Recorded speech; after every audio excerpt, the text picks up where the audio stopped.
하나님이 준비하신 은혜로 채워주실 줄로 믿습니다. 옆 사람 보시고 3일간 잘 지내셨습니까?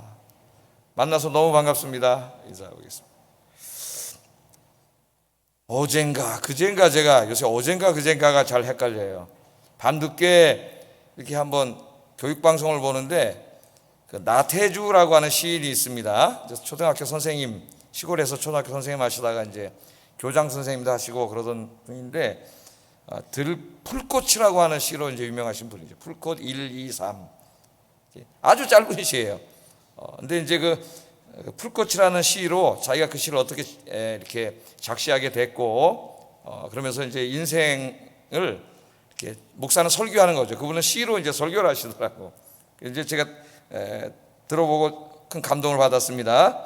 근데 그 중에 이제 풀꽃, 일은 아마 여러분들이 잘 알 거예요. 저 교보 광화문 그 교보 앞에 크게 몇 년을 붙었었기 때문에 아마 잘 알 겁니다. 이 3이라고 하는 풀꽃 3인데 시가 이래요. 아주 짧은 시예요. 기죽지 말고 살아봐. 꽃 피워봐. 참 좋아. 시입니다. 너무 짧은 시인데 지금 요새 코로나로 이렇게 힘들고 어렵고, 제가 새벽에도 설교했지만 요새 20, 30대 취업이 안 돼서 너무 젊은이들이 힘들어하고 막 자살하는 아이들이 늘어나고, 40, 50대 직장을 퇴직한 다음에 가정이 깨지고 혼자 고독한 삶을 살다가 죽는 사람들이 우리나라에 많다는 안타까운 소식을 들었습니다. 아마 이 짧은 시인데 기죽지 말고 살아봐. 꽃 피워봐. 참 좋아. 자기 인생이래요. 이 시가 자기 인생. 젊었을 때 이제 폐병에 걸려가지고, 옛날에 폐병 걸리면 다 죽었잖아요. 각혈하고 다 죽어가는 그런 지경이 있었는데 기죽지 않고 그렇게 이제 이렇게 열심히 최선을 다해서 살았더니 이게 꽃을 피웠더니 참 좋더라. 참 좋더라. 그래서 오늘 이 시대에 던지는 메시지입니다. 메시지. 그래서 제가 이렇게 큰 은혜를 받았어요. 여러분도 기죽지 마시고, 여러분 하나님이 계시잖아요. 기죽을 건 뭐 있어요? 우리 아버지가 하나님이신데. 자, 어깨를 펴시고, 조금 힘들다고 기죽지 마시고 힘내시고, 하여튼 기도하면서 최선을 다하시기 바랍니다. 그러면 반드시 꽃 피울 날이 있으리. 할렐루야. 제가 이제 이렇게 읽고 수요 예배에 올라오다가 패러디를 한번 해봤어요. 패러디. 수요 예배에 대한 패러디를 해봤습니다. 수요 예배 한번 나와봐. 은혜 받아봐. 참 좋아. 참 좋아. 오늘 집에서 설교를 들으시는 여러분, 뭐 여러 가지 사정 때문에 못 나오시겠죠. 한번 수요 예배 도전해 보세요. 와보세요. 수요 예배 한번 나와봐.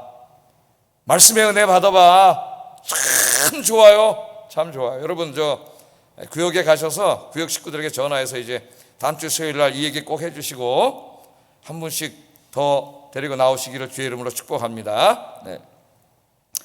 자, 그래서 여러분들이 다 하나님의 이렇게 기도하면서 하나님의 은혜 받고 기죽지 말고 기도하면서 열심히 일해서 여러분 인생에 꽃 피우고, 그래서 정말 주님 안에서 은혜 넘치고 행복한 삶을 살아서 예수 믿지 않는 사람들에게 이렇게 말했으면 좋겠어요. 예수 믿어봐.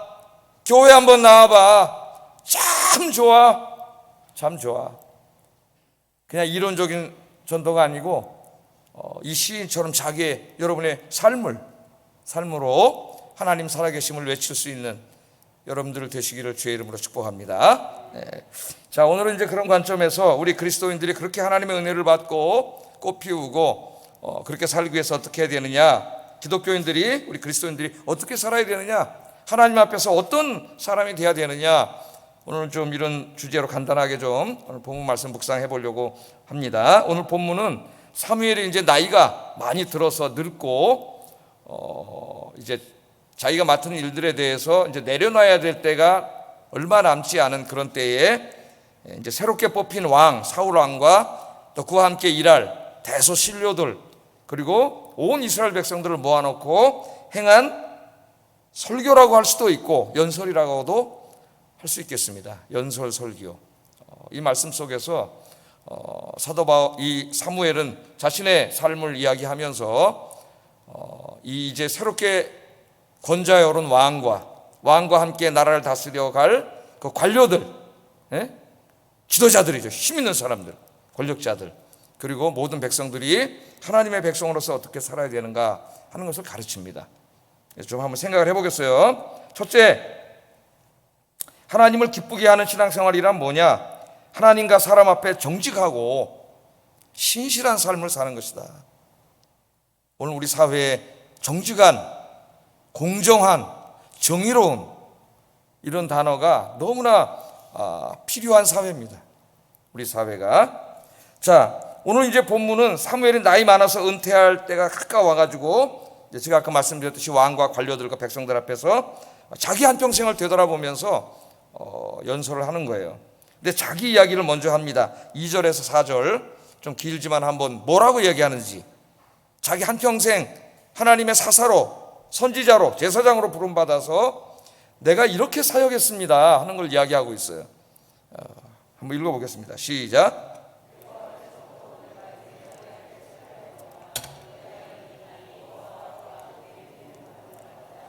내게 대하여 증언하라. 내가 누구의 소를 빼앗았느냐? 누구의 나귀를 빼앗았느냐? 누구를 속였느냐? 누구를 압제하였느냐? 내 눈을 흐리게 하는 뇌물을 누구의 손에서 받았느냐? 그리하였으면 내가 그것을 너희에게 갚으리라 하니. 그랬더니 백성들이 뭐라 그랬어요? 그들이 이르되 당신이 우리를 속이지 아니하였고 압제하지 아니하였고 누구의 손에서 든지 아무것도 빼앗은 것이 없나이다 하니라. 아멘. 이런 말씀입니다. 굉장히 감격적인 말씀이에요. 이 말씀을 묵상하고 묵상할수록 우리 사회에 정말 좀 이런 사회가 됐으면 얼마나 좋겠는가 하는 그런 아쉬움과 안타까움이 계속 있습니다. 우리 그리스도인들이 그런 사회를 만들면 되겠죠. 자, 사무엘은 이스라엘의 사사였습니다. 사사는 이때는 이제 왕이 없었죠. 사무엘이 사울 왕을 세우기 전까지는. 그러니까 어떻게 보면 왕과 같은 존재예요. 또 제사장입니다. 선지자입니다.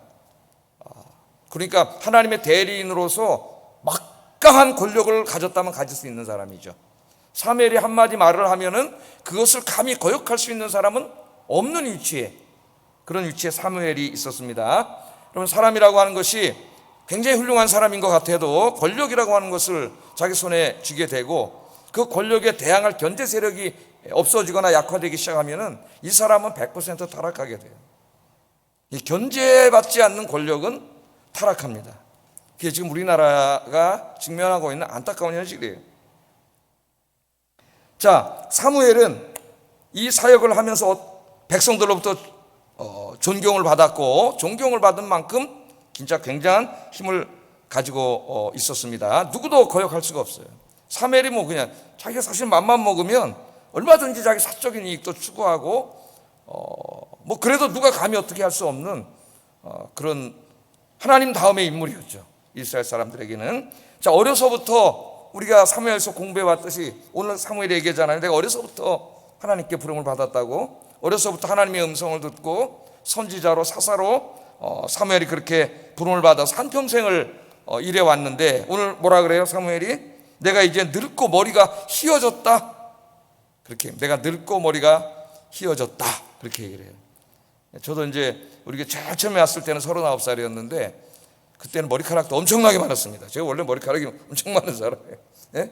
머리 까맣고 그랬었는데 몇 년 전에 한 권사님이 저한테 그러시더라고요. 아이고 목사님 우리 교회 오셔가지고 하도 속을 많이 써가지고 머리가 다 빠지셨네요. 머리가 다 이고 빠지셨네요 그러더라고요.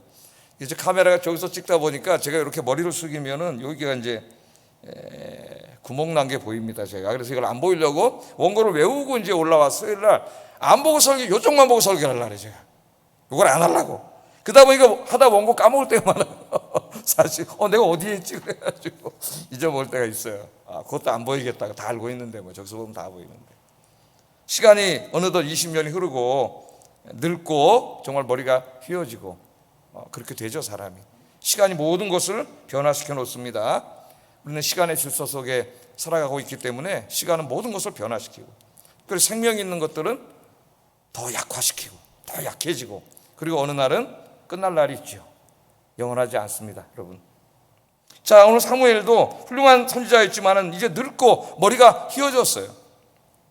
어려서부터 하나님의 부름을 받아서 이 노년에 이르기까지 하나님이 맡겨준 사명을 정말 신실하게 감당해 왔습니다. 여러분, 어떤 사람이 한평생을 살아오는데 정말 변하지 않고 그 신실함을 유지하고 정말 그 일관되게 그렇게 바르게 의롭게 정의롭게 그렇게 살면서 자기 맡겨진 사명을 감당하는 것은 쉽지가 않아요. 우리 이제 열왕기서, 제가 이미 열왕기 상하를 다 강의해 놨는데 거기 보면 많은 지도자들이 나오죠. 리더. 열왕기 상하는 어떻게 보면은 하나님의 통치와 인간 리더에 관한 성경이라고 할 수가 있겠어요. 훌륭한 왕들이 많이 있었지만은 그들이 시종일관 한평생 변함없이 그렇게 하나님을 섬기는 왕은 거의 드뭅니다. 젊었을 때는 하나님을 잘 섬기다가 나중에 권력이 커지면 타락하고 교만해져서 죄를 짓는 왕들이 상당히 많이 나와요. 한번 여러분 성경도 읽어보시고 또 이 어려운 때에 열왕기 상하 제가 강해 설교하는 것도 한번 다시 한번 들으면서 한번 공부를 해보세요. 그런데 사무엘은 오늘 자기가 연설하는 거 보면 정말 변함없이 그렇게 하나님을 섬겨왔습니다. 변화에는 좋은 변화가 있고 나쁜 변화가 있죠. 좋은 쪽으로는 우리가 변화해야 되죠. 낡고 구습이고 그죠? 썩어 빠지고 이런 것들은 변화돼야 되죠. 하나님 기뻐하시지 않는 건 변화돼야 되죠. 그러나 정말 하나님의 말씀 안에서 신실하게 섬겨야 되는 이런 모습은 우리가 변하면 안 되죠. 여러분들 이 사무엘처럼 변함없이 주님 나라 갈 때까지 이 믿음이 한결같이 주님 섬기는 여러분 되기를 주의 이름으로 축복합니다. 자, 사무엘이 묻습니다. 사무엘이 물어봐요. 뭐라고 묻느냐? 내가 누구의 소와 나귀를 빼앗은 적이 있느냐? 이 사람은 권력자이기 때문에 자기 권력으로 가져올 수 있습니다. 어느 날 권력을 가진 자들이 언론이 있으니 강제로 못 뺏어오지만 온갖 교묘한 방법으로 다 뺏어가죠. 법과 제도를 바꾸고 자기들에게 유리한 법을 만들고 규칙을 만들고 다 뺏어가요. 그것을 이제 경제학에서나 사회학에서는 지대추구라고 해요. 지대추구. 제가 설명하지는 않겠습니다. 그러니까 쉽게 얘기하면은 파이가 하나 있으면은 그 파이를 있으면 5명이 있으면 5명이 똑같이 5조각 나눠 먹어야 되잖아요. 그죠? 그런데 한 사람이 욕심을 부려서 나 혼자 다 먹을 거야. 그러면 어떻게 돼요? 나머지 4명, 한 3명은 못 먹어요. 한 명이 막 자기 조각만 먹지 않고 한 명을 더 부려서 이 지대추구라고 하는 것은 어떤 그 사람이 행위를 하는데 이 파이를 더 크게 하면 더 많은 사람이 먹을 수 있잖아요. 파이를 크게 하는 일을 하지 않고 그 주어진 파이를 자기가 더 많이 먹으려고 탐욕과 욕심을 부리는 모든 행위를 말합니다. 지대는 원래 땅값 상승 그 지대를 말하는데 그러한 모든 행위가 우리 사회에서 벌어지고 있는 거죠. 누구에게 힘 있고 권력 있고 돈 많은 사람들에 의해서. 우리만 그런 게 아니라 제가 최근에 불평등에 관한 책을 읽고 있는데 미국에서도 마찬가지예요. 미국이 오늘 불평등을 만든 가장 큰 게 누구냐면 권력을 가진 자들, 돈을 가진 자들이 파이를 크게 하려고 하는 일에는 관심이 없고 주어진 파이 중에서 탐욕과 욕심을 부려서 남이야 굶든 말든 내가 다 먹겠다고 하는 이 지대추구를 하기 때문에 미국이 지금 이렇게 극렬하게 양분화되어 있다 그래요. 그리고 읽으면서 우리나라도 마찬가지죠. 오늘 사무엘이 말합니다. 내가 누구의 나귀와 소를 그렇게 빼앗은 적이 있느냐? 그렇게 물어봐요. 내가 누구를 속인 적이 있느냐? 여러분 지도자들이 거짓말을 엄청나게 많이 하죠. 우리가 요새도 계속 경험하고 있어요. 정말 한마디라도 진실했으면 좋겠다. 전 그런 생각을 합니다. 요새 지도자의 가장 큰 덕목이 뭐냐? 많은 게 있겠지만 진실한 거다. 그러니까 진실. 한 번이라도 진실하게 좀 국민에게 다가왔으면 좋겠다. 그런 안타까움이 있어요. 뭐 코로나, 뭐 백신, 뭐 이런 모든 문제에 있어서 한 번이라도 좀 솔직하게 진실하게 다가왔으면 좋겠어요. 사무엘이 말하잖아요. 내가 누굴 속인 적이 있느냐? 거짓말한 적이 있느냐? 내 권력을 더 강하게 하고 내 명예를 높이기 위해서 내가 누구에게 거짓말한 적이 있느냐? 이렇게 물어봅니다. 내가 누구를 압제한 적이 있느냐? 내가 힘이 세다고 압제했다는 말은 내가 강압적으로 내 이익을 위해서 누구를 통제하려고 하고 쉽게 얘기하면 갑질한 적이 있느냐 이거예요. 힘없는 사람을 못사게 굴고. 그리고 내가 누구에게 뇌물을 받은 적이 있느냐? 뇌물을 받으면 재판을 할 때 양심이 굳어지죠. 공정한 재판을 하지 못해요. 지도자에게 제일 중요한 게 뭐냐면 공정한 거예요. 공정해야 돼. 예? 그게 재판관이든 검사든 무슨 정치인이든 공정해야 돼요. 그게 내 편이든 저 사람 편이든 법과 양심에 따라서 공정하게 하지 않으면 그 사람을 아무도 믿지 않습니다. 우리 사회의 공정이 다 무너져 버렸어요. 지금 내 편은 아무리 잘못해도 봐주고 그 극악무도한 잘못을 했는데도 그 사람들 다 국회의원 하고 있더라고 아직도 지금. 예? 남의 편은 없는 죄도 뒤집어 씌우려고 그러고 이게 공정하지 않은 거예요. 내에게 좀 도움 주면은 그 자격도 없는 사람 높은 자리에다 막 갖다 앉히려고 그러고. 예? 이런 일들이 벌어지죠. 해마다 뭐 여든 야든을 떠나서 진보든 보수를 떠나서 정권을 잡으면 그 한 사람을 대통령 세우는데 수만 명이 움직입니다. 수만 명이 움직여요. 누가 1등 공신이고 2등 공신이고 3등 공신이냐 따져가지고 장차관하고 뭐 이렇게 했는데 좀 못 준 사람들 미안하니까 우리나라 이 국가 이 국가 이 나라에서 하는 이 공사들 엄청나게 많죠. 거기다 다 꽂아주는 거예요. 이 아무 전문성도 없는 사람들을. 그러니까 공기업들이죠. 공기업. 이 공기업들이 다 적자예요. 지금 다 적자. 나라의 기업이. 그거 어떡할 거예요? 나를 위해서 나 대통령 시키려고 저 목숨 걸고 왔다 갔다 한 저 사람들을 모른 척할 수도 없고. 이게 지금 우리 사회가 안고 있는 딜레마입니다. 공정이라는 게 사라졌어요. 사무엘은 자기가 한평생 동안 어려서부터 백발이 형성하기까지 지도자로서 사역을 했는데 내가 한 번이라도 그런 적이 있느냐고 물어봅니다.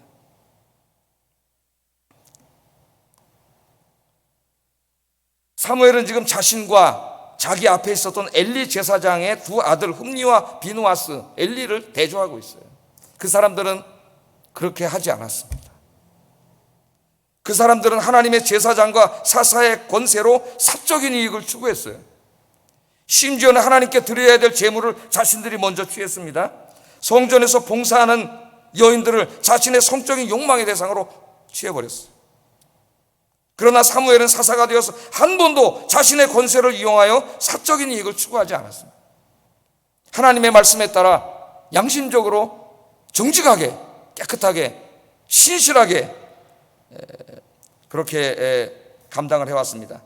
사무엘은 신실하고 정직하게 사명을 감당했던 자신과 자기 이전 전임자였던 그 엘리의 두 아들 홈니와 비누아스를 비교하고 있는 거죠.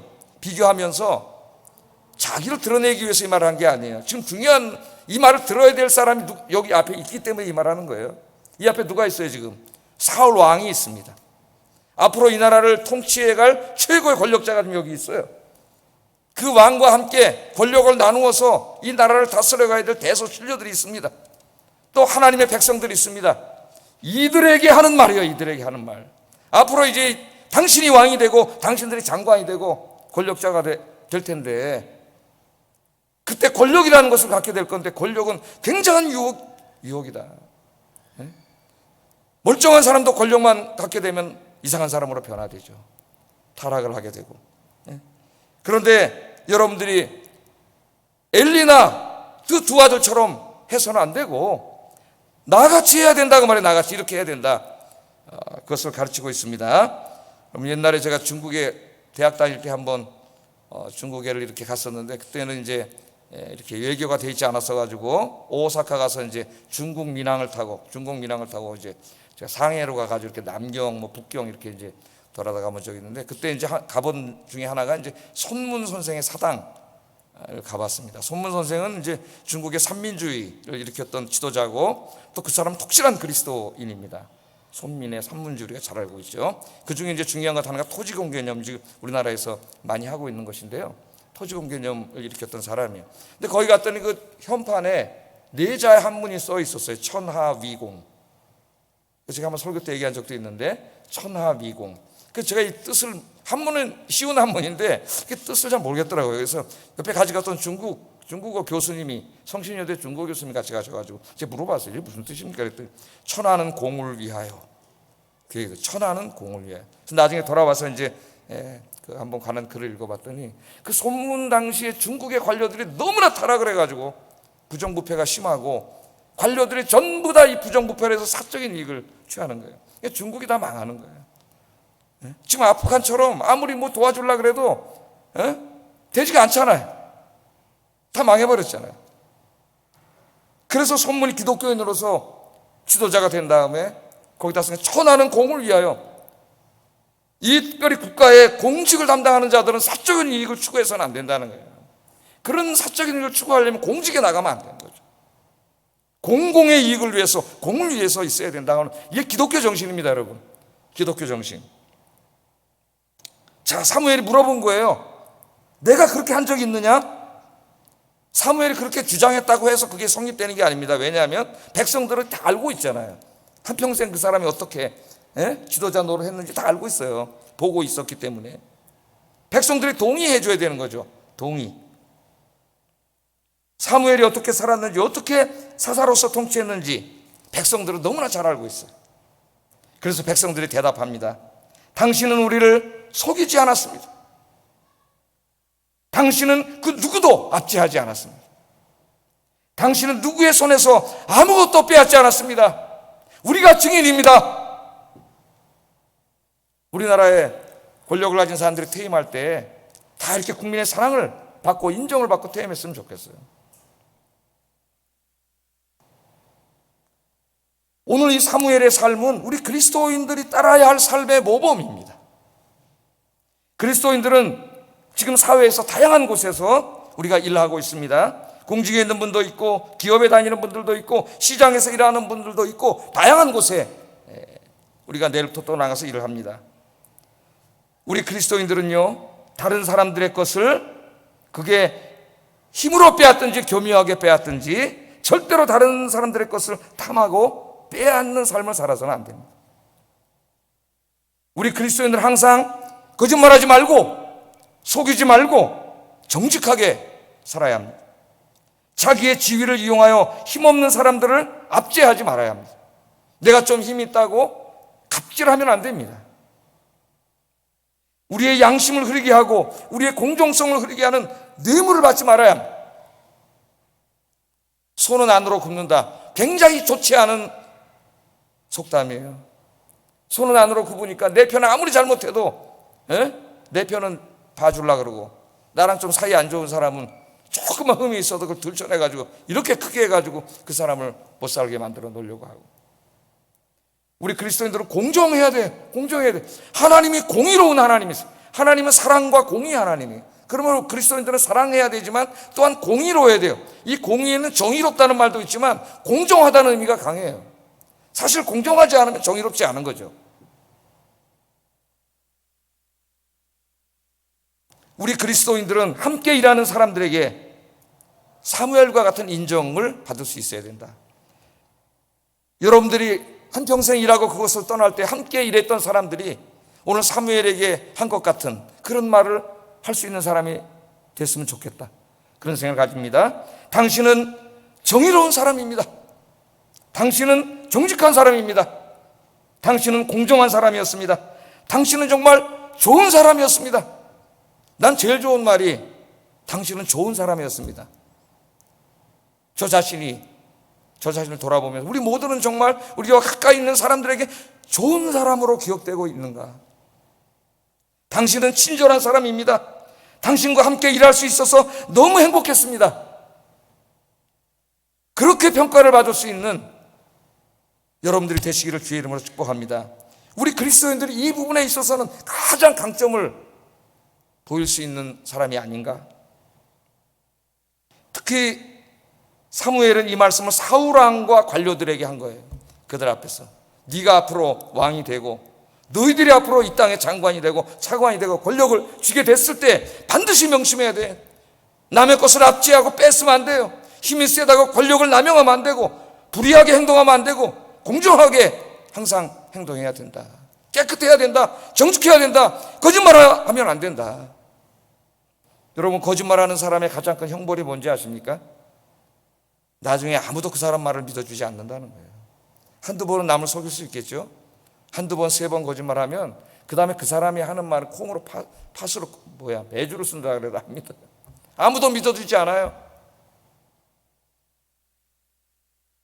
특히 우리 크리스천 공직자들은 공직의 권한을 이용하여 사적인 이익을 추구해서는 안 된다.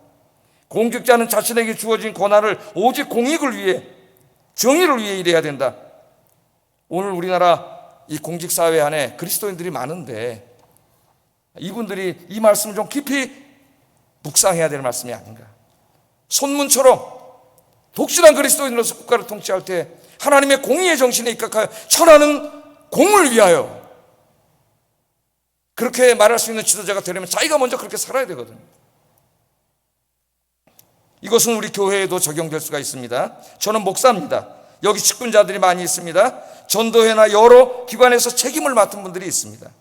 우리는 사람들 앞에서, 하나님 앞에서 사무엘처럼 조금도 부끄러움 없이 말할 수 있는 그런 일꾼이 되어야 됩니다.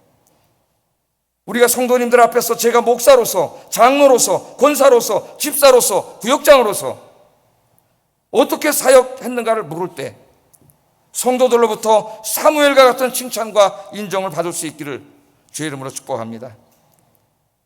당신은 훌륭한 목사였습니다. 당신은 훌륭한 장로였습니다. 당신은 훌륭한 권사였습니다. 당신은 정말 훌륭한 집사였습니다. 당신은 훌륭한 구역장이었습니다. 당신은 훌륭한 교사였습니다. 당신은 훌륭한 찬양 사역자였습니다. 당신은 지실했고 정직했고 성실했습니다. 당신은 지실로 우리를 걱정해 주었고 돌보아 주었습니다. 당신의 헌신이 있었기에 우리들이 위로를 받았고 우리 교회가 아름다운 교회가 될 수 있었습니다. 당신과 같은 교회에 다니게 되어서 너무 기쁘고 행복합니다. 집사님 감사합니다. 그럼 나는 이 사람이 가장 성공한 인생을 산 게 아닌가. 돈 많이 벌고 높은 지위에 오른 것이 성공한 것이 아니라 나와 함께하는 가까운 사람들에게 이러한 평가를 받을 수 있는 삶을 산 것, 그것이 가장 성공한 삶이에요. 성공. 이걸 다 한마디로 하면은 좋은 사람입니다. 좋은 사람. 여러분 가까운 사람들에게 좋은 사람이 되시기를 주의 이름으로 축복합니다.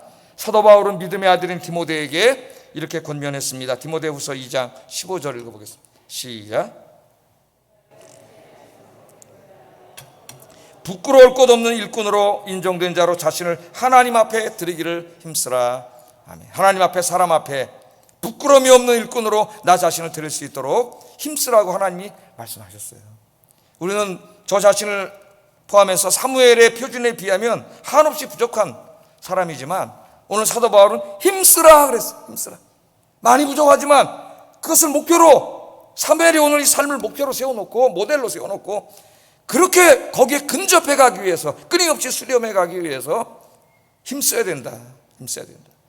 저도 오늘부터 노력하고 힘쓰고 우리 아이교인들도 그렇게 노력하고 힘써서 어디에 가든지 이렇게 주님의 영광 드러내는 여러분 되기를 주의 이름으로 축복합니다. 자, 이게 첫 번째 설교예요. 첫 번째 설교. 오늘 어떤 제일 중요한 말이죠. 두 번째, 이 사무엘의 설교 두 번째 주제를 살펴보겠습니다. 두 번째, 우리 그리스도인들이 어떻게 살아야 되느냐.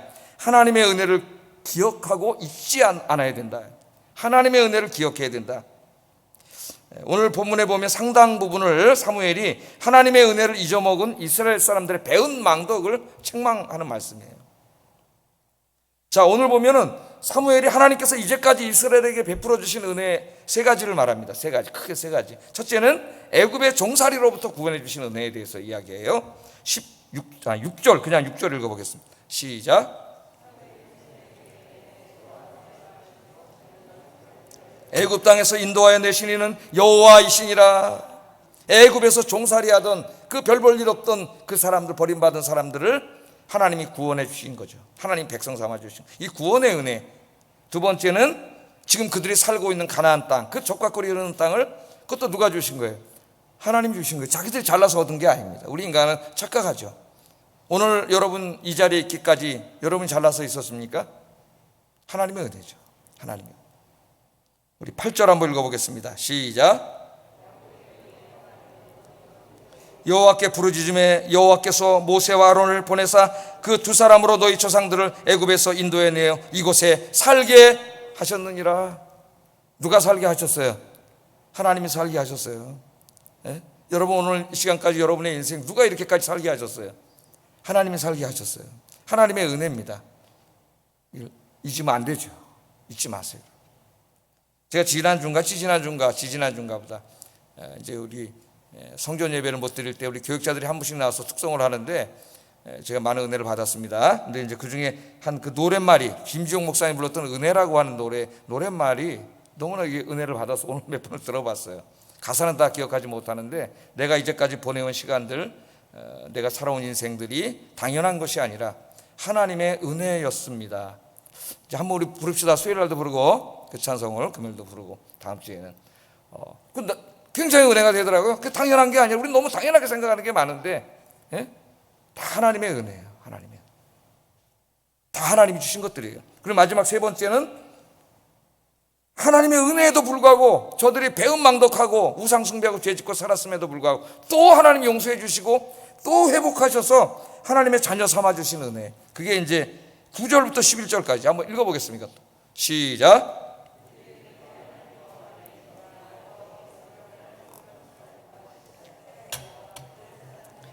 모압 왕의 손에 넘기셨더니 그들이 저희를 치매 백성이 여호와께 부르짖어 이르되 우리가 여호와를 버리고 바알들과 아스타로스를 섬김으로 범죄하였나이다. 그러하오나 이제 우리를 원수들의 손에서 건져내소서. 그러하시면 우리가 주를 섬기겠나이다 하매 여호와께서 여룻바알과 베단과 입다와 나 사무엘을 보내사 너희 사방 원수의 손에서 건져내사 너희에게 안전하게 살게 하셨거늘. 그렇게 배반을 해도 그들이 또 기도만 하면 하나님이 또 용서해 주시고 또 구원해 주시고 또 회복시켜 주시고 그래서 오늘까지 살고 있는 거예요. 그런데도 불구하고 또 뭐라 그랬다는 거예요. 사무엘이 그 다음에 또 설교하죠. 그렇게까지 하나님이 해주셨는데 이 모든 은혜는 싹 잊어버리고, 예? 우리도 저 이방인들처럼 왕을 주세요 그랬다는 거예요. 암몬 왕 나하스가 쳐들어오니까 우리도 왕을 주세요. 이제 하나님 우리 왕하는 거 그만해 주세요. 우리도 인간 왕을 주세요. 그렇게 배은망덕했다는 거예요. 이것을 오늘 책망하고 있습니다. 여러분, 우리의 인생은 모두가 다 하나님의 은혜입니다. 우리의 모든 소유는 다 하나님께서 주신 것들이에요. 나의 나 된 것은 다 하나님의 은혜다. 사도 바울이 그렇게 얘기했죠. 나의 나 된 것은 다 하나님의 은혜다. 그러면 그 사람의 인생이 행복할까요? 안 행복할까요? 무진장 행복해집니다. 여러분, 나의 나 된 것은 다 나의 능력 때문입니다. 그 사람 불행해져요. 나의 나 된 것은 다 하나님의 은혜입니다. 하나님이 하셨습니다. 그 신앙의 경지에 이르면 그때부터 너무나 행복해져요. 여러분, 은혜 받아봐. 참 좋아. 진짜 참 좋아. 여러분, 그런 은혜를 한번 받아보세요. 참 좋습니다. 여러분, 신명기 8장에 보면은요, 하나님께서 택하신 백성들을 위하여 많은 복을 주시겠다고 이제 약속하시는 장면이 나와요. 아직 모압 평지에서 가나안 땅에 들어가지 못했을 때입니다. 내가 저 땅에 들어가면 너에게 젖과 끓이는 땅을 주고 정말 농사 지으면 농사 다 잘 되게 하고 가축을 너무 많이 되게 하고 큰 집을 주고 모든 게 잘 되게 하시겠다고 하나님 약속을 해주셨어요. 그래서 신명기를 읽으면은요, 하나님 우리 아버지 되시고 아빠이신 하나님이 그의 자식들인 우리들에게 얼마나 복을 주시기를 원하시는가 하는 그 아빠의 마음이 잘 나타나 있어요, 신명기에. 그런데 하나님이 이 복을 약속해 주시면서 걱정하시는 게 하나 있었어요. 걱정하시는 거예요. 하나님의 복은 두 가지입니다. 두 가지. 우리는 복을 자꾸 이 땅에서 것만 복이라고 생각하는데 더 중요하고 근본적인 복은 우리들이 하나님을 예배하고 하나님의 말씀에 순종해서 사는 것, 그 신앙적인 복이에요. 내가 돈이 없고 아무것도 없어도 하나님을 예배하고 말씀에 순종하고 살고 있다면 여러분은 이미 부러울 것이 없는 복을 받은 사람들이에요. 그러나 또 두 번째 복이 있습니다. 그렇게 살면 하나님 이 땅에 살 때에도 일용할 양식에 부족함이 없도록 하나님 채워주신다고 약속하셨어요.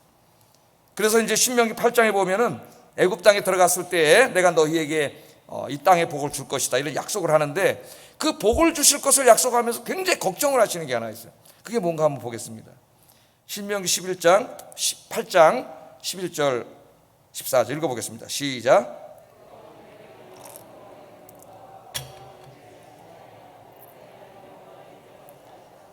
내가 먹어서 배부르고 아름다운 집을 짓고 거주하게 되며 또 내 소와 양이 번창하며 내 은금이 중식되며 내 소유가 다 풍부하게 될 때에 네 마음이 교만하여 네 하나님 여호와를 잊어버릴까 염려하노라. 하나님은요, 하나님의 자녀들에게 일용할 양식을 포함해서 영육간의 복을 주시기를 원하세요. 그런데 이 땅의 복이라고 하는 것은 이중성을 가지고 있어요. 그것이 하나님이 복으로 주시는 것임에도 불구하고 때로는 그것 때문에 하나님으로부터 멀어지게 된다는 거예요.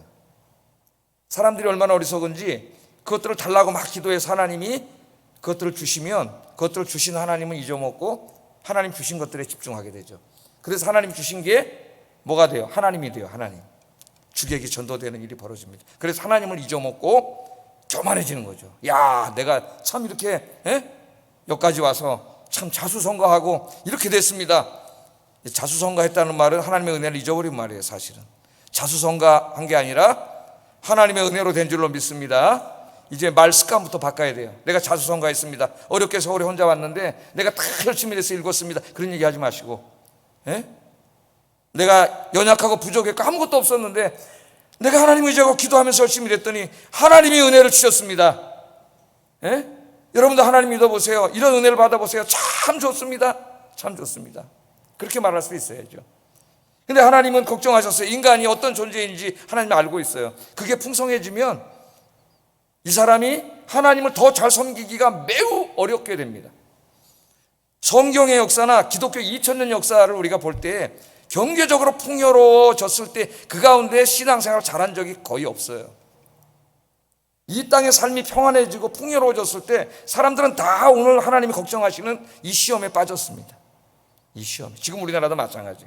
우리가 경제적으로 어렵고 힘들고 그럴 때는 정말 뜨겁게 열심히 우리 부모 세대가 철야기도 금식기도 하면서 하나님 매달려서 하나님 복을 주셨더니 하나님이 주신 복으로 이제는 세상을 즐기는 데 다 써버리고 있어요. 하나님을 떠나서. 그래서 또 매를 맞는 거예요. 그대로 내버려두면 안 되니까 하나님이 깨닫게 하시는 거예요. 그게 코로나가 됐든 뭐가 됐든 정신 못 차리고 있잖아요. 아직도.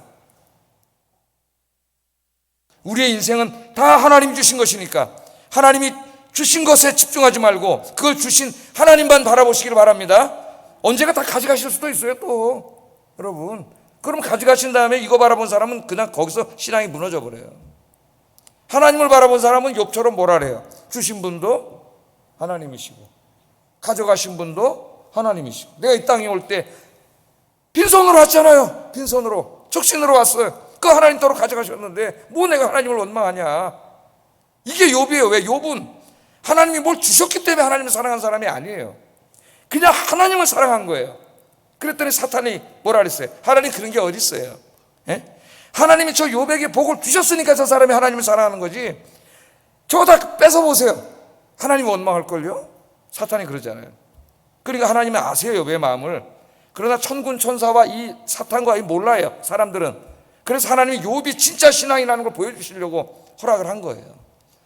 다 가져갔습니다. 그랬더니 정말 욥이 어떻게 해요? 그런 가운데도 불구하고 자기 마누라가 하나님을 저주하고 죽어버리라 그랬어요. 그때 한 말이에요. 욥이. 주시는 이도 하나님, 가져가시는 이도 하나님.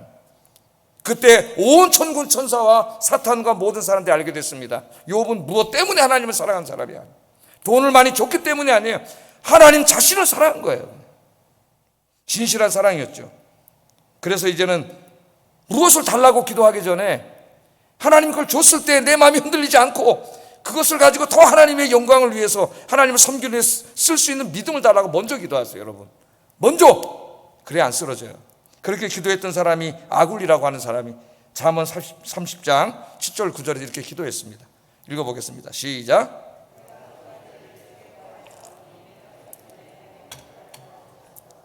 곧 헛된 것과 거짓말을 내게서 멀리 하옵시며 나를 가난하게도 마옵시고 부하게도 마옵시고 오직 필요한 양식으로 나를 먹이시옵소서. 홍대가 배불러서 하나님을 모른다 여호와가 누구냐 할까 하오며 홍대가 가난하여 도둑질하고 내 하나님의 이름을 욕되게 할까 두려워함입니다. 아굴은 일용할 양식을 위해서 기도했습니다. 예수님도 기도하라 그랬어요. 왜? 일용할 양식 필요하잖아요, 우리가 살아가는데. 그러나 탐욕과 욕심을 기도하지 않았어요. 뭘 기도했어요? 오직 하나님 영광을 위해서 기도했습니다. 내가 너무 가난해도 도둑질할까 두렵고, 또 너무 돈이 많아도 하나님 잊어먹고 돈 사랑할까 봐 두려우니까 내가 하나님을 가장 잘 섬길 수 있는 만큼만 주세요. 그런 기도죠.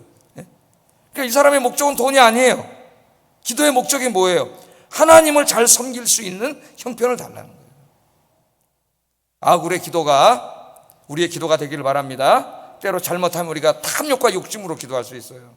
야고보가 말했죠. 욕심으로 구하면 응답받지 못한다. 구하여도 받지 못하는 것은 네가 욕심으로 구하였기 때문이다. 주님은 일용할 양식을 위해서 구할 때 필요를 구하라 했어요. 필요. 욕심을 구하라 하지 않고 필요를 구했습니다. 하나님 아버지 한 100억을 주시옵소서. 그런 건 욕심을 구한 거죠. 욕심을 구한 거죠. 아굴처럼 기도해야 돼요. 아굴처럼. 너무 가난해서 도둑질하지 않게 해주시고, 너무 돈이 많아서 하나님 잊어먹지 않게 해주시고, 하나님을 가장 잘 섬길 수 있는 만큼 주시옵소서. 할렐루야. 네. 하나님 은혜 잊어먹지 말고 모든 게 하나님의 은혜임을 기억하고 감사하시기를 주의 이름으로 축복합니다. 마지막으로 하나님의 백성들은 어떻게 살아야 되느냐? 하나님을 경외하고 섬기며 그 말씀에 순종하는 삶을 살아야 된다. 14절 15절 사실은 오늘 결론입니다. 결론. 사무엘 설교의 결론이고 제일 중요한 거예요. 앞으로 복을 받기 위해서는 왕도, 그 관료들도, 백성들도 이렇게 살아야 돼. 근데 그렇게 살 것 같지가 않아서 사무엘이 걱정하면서 한 말이에요. 읽어보겠습니다. 시작.